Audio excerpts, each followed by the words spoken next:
Kelly Tiffany, welcome back！ 大家好，欢迎回到一周的视频工作室。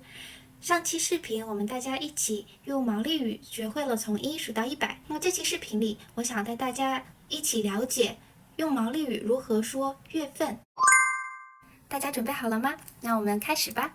首先，月份在毛利语中是nga marama，在这里nga是复数的前缀，所以nga marama其实就是很多月份，月份的复数的意思。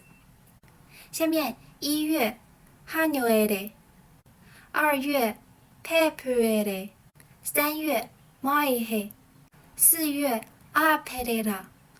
5月和英文的说法很相似，也叫 May。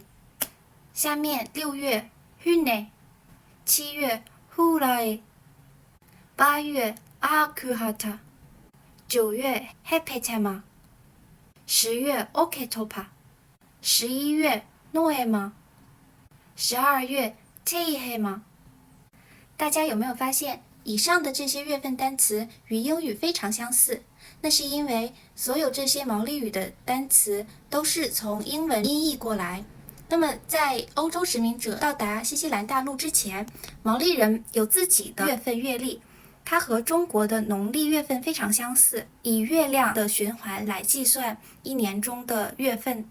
那他们分别有自己的12个月。首先1月叫 Kohitatia， 2月叫 Huitanguru， 3月 Potuterangi， 4月 Painafafa，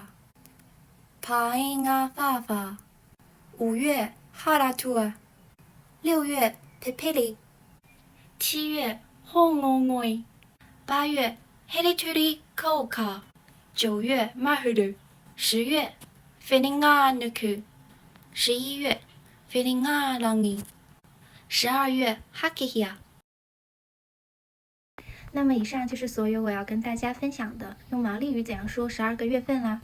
有一首毛利语歌来帮助大家记忆这12个月份，它的唱法是 January Kohitateya February Huitanguru。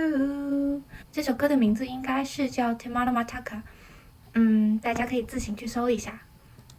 歌词呢我就放在评论区。那么我们今天的内容就到这里了，我们下次见，Kakiteaner。